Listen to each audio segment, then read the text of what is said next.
التكرار هو سر الكون يا صديقي. كل حاجة في حياتنا بتتكرر، الشمس بتطلع كل يوم، القلب بينبض بنفس الإيقاع، حتى الغلط اللي قلت مش هتكرره رجعت تاني تكرره. الإنسان بطبعه مخلوق بيحب النمط، والكمبيوتر ده ابن عم النمط نفسه. عشان كده لغة السي قالت لنا خلينا ندي المبرمجين أداة تخليهم يكرروا اللي عايزين بس من غير ما يزهقوا. ومن هنا اتوجدت اللوبس. اللفة اللي لو استخدمتها صح هتخلي الكود بتاعك يمشي كأنه مكنة بتلف حوالين الكمال.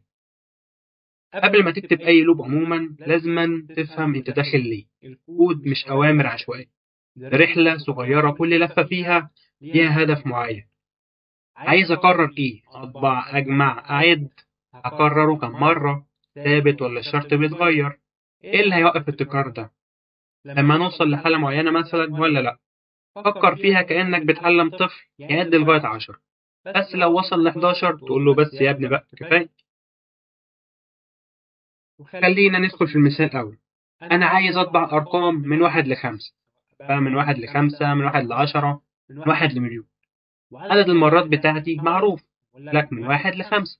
يبقى الحل الطبيعي إن أنا هستخدم الفور لوب، لأنها حاجة كده منظمة وما بتحبش المفاجآت وكل حاجة فيها متحددة من الأول. تمام؟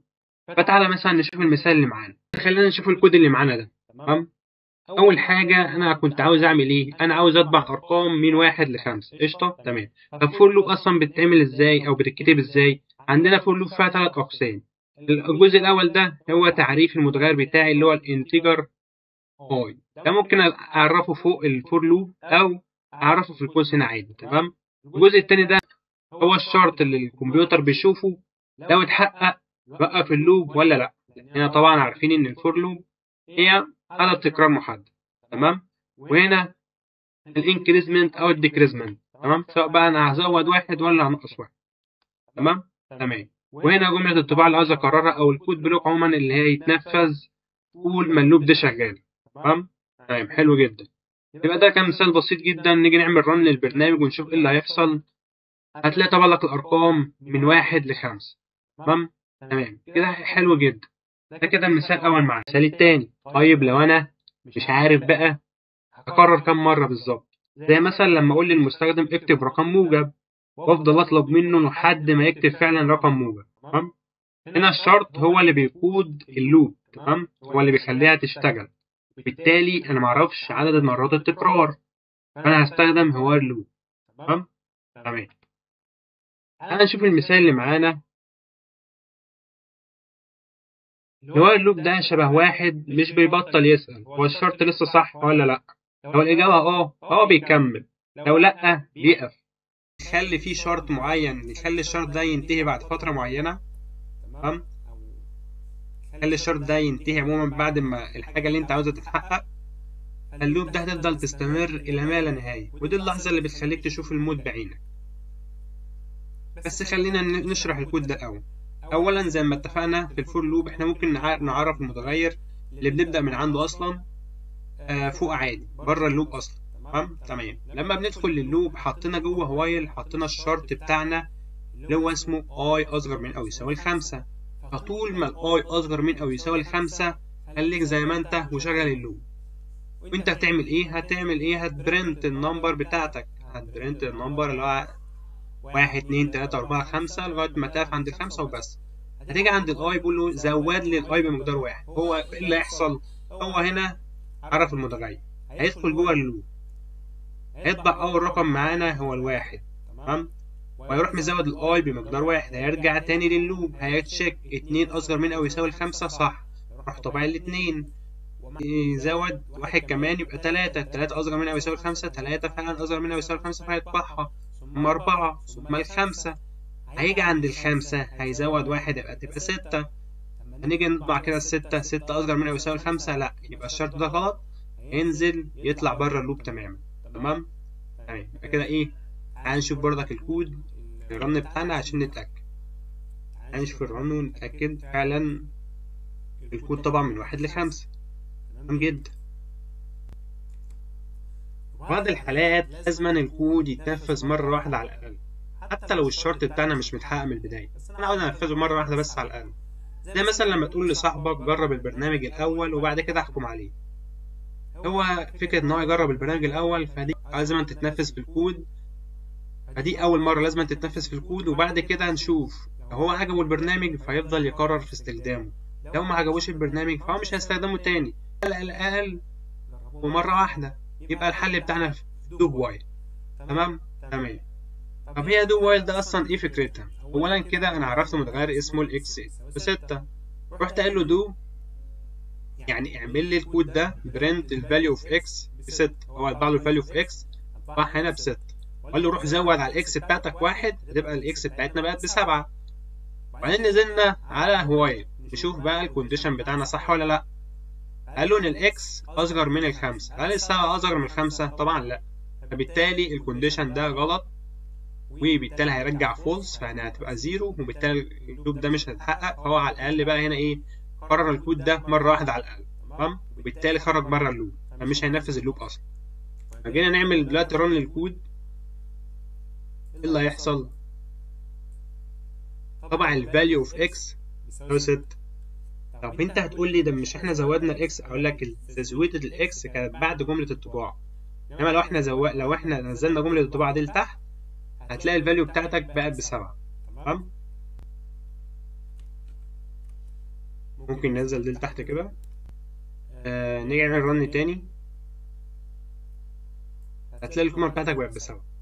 عشان نختصر الكلام ده، هو دو وايل بتدي الأول فرصة للتجربة حتى لو الدنيا بايظة أصلا، هو بتديلك فرصة تجرب الأول الكود بتاعك. الكود بيتنفذ مرة واحدة وبعدين يسأل نفسه أكمل ولا كفاية كده، فبالتالي الكونديشن بتاعي بيحدد هو اللي هيكمل ولا لأ. يعني فيها روح جرب وشوف، وده بالظبط اللي بنحتاجه كمبرمجين أول ما نبدأ أي فكرة. تمام؟ تعالى بقى نشوف بروبلم سولفنج بسيطة جدا. عاوز أعمل برنامج المستخدم هدخل لي رقم، عاوز أجمع بقى من الأرقام من 1 لغاية الرقم ده. تمام؟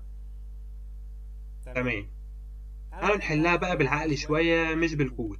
هنبص ونفكر، المستخدم هيكتب لي رقم n، محتاج أجمع كل الأرقام من 1 للn، كل مرة هضيف الرقم الحالي للمجموع، لما أخلص أطبع الناتج.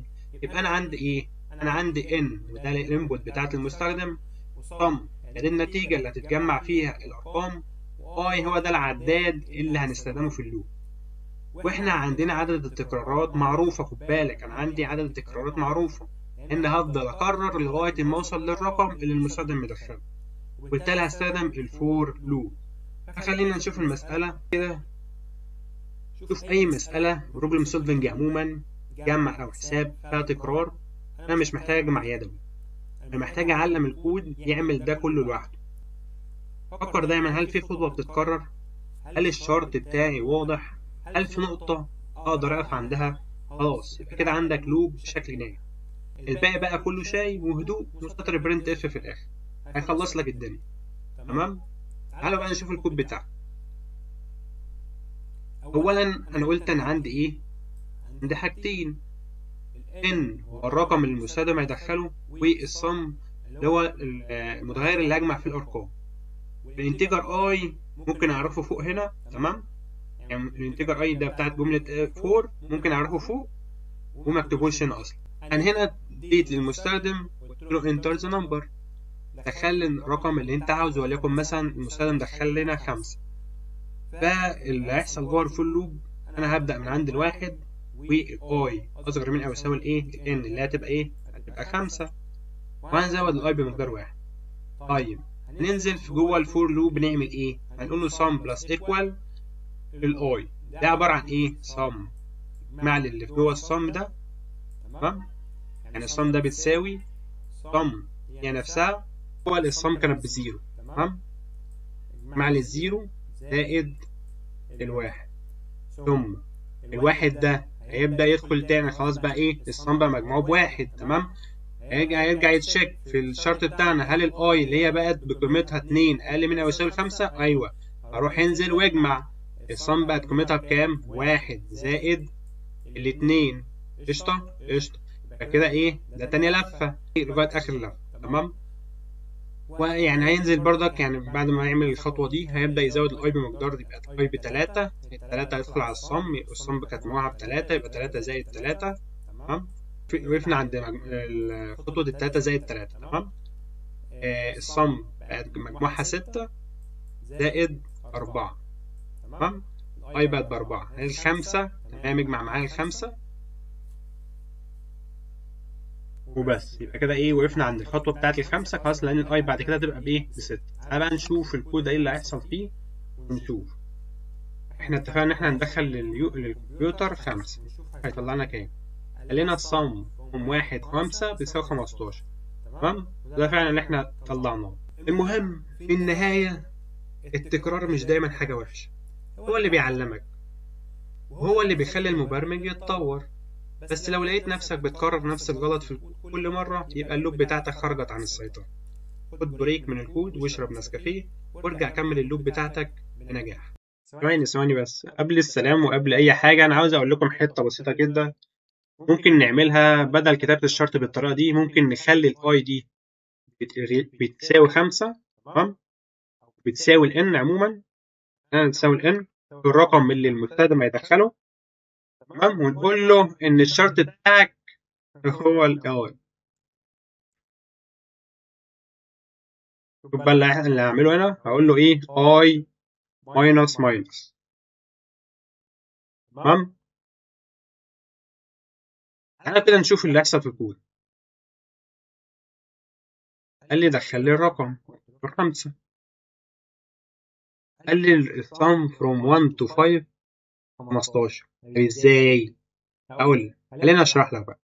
اولا الشرط ده زي ما اتفقنا في جملة اف ان هو بيريتيرن الزيرو او الواحد، اللي هو عبارة عن ايه، الترو او فولس. تمام، فهو هنا هيريتيرن، لو ريتيرن الواحد هو يعني ترو او الزيرو. تمام، فهنا بنشوف ايه اللي هيحصل. انا عرفت الاي هي بالنسبة للكمبيوتر بتاعتي تبقى قيمتها بالرقم اللي المستخدم يدخله، وليكن مثلا 5. تمام، وقلت له ان الشرط بتاعك هو 5. واحنا اتفقنا ان الخمسة دي عبارة عن ايه؟ عبارة عن ترو، صح ولا ايه؟ اي رقم عموما عبارة عن ترو. وقلت له ايه؟ قلت له نقص لي الاي بمقدار 1. تمام؟ تمام، قلت له اعمل الصم بتاعتك عادي مفيش اي مشكلة. هو هنا اول لوب ايه، اول لفة ايه اللي هيحصل فيها؟ المستخدم هيدخل مثلا 5، الشرط بتاعي بقت 5، هيروح داخل منفذ الكود ونقص 1، يبقى الاي بتاعتك ب4 وهكذا لغاية ما تبقى جوه في الشرط قيمتها بزيرو. والزيرو ده يعني ايه؟ يعني غلط، يعني فولس، وبالتالي اللوب هتقف تماما. ونفس الفكرة دي، نفس طريقة كتابة الشرط ده ممكن برضك انفذها في الوايل لوب والدو وايل. تمام، يعني طول ما في كونديشن عموما فنخليك عارف ان الكونديشن ده هو عاوز ارجع له لا اما ترو يا اما فولس. ممكن اكتبه بالطريقة دي، ممكن اكتبه بالطريقة التانية اللي هي اي اصغر من او يساوي الان، اصغر من او يساوي اكبر من او يساوي الان، هكذا. يعني ممكن نكتبه بالطريقه التقليديه او ممكن نكتبه بالطريقه دي عادي، مفيش اي مشكله. وبس كده، سلام.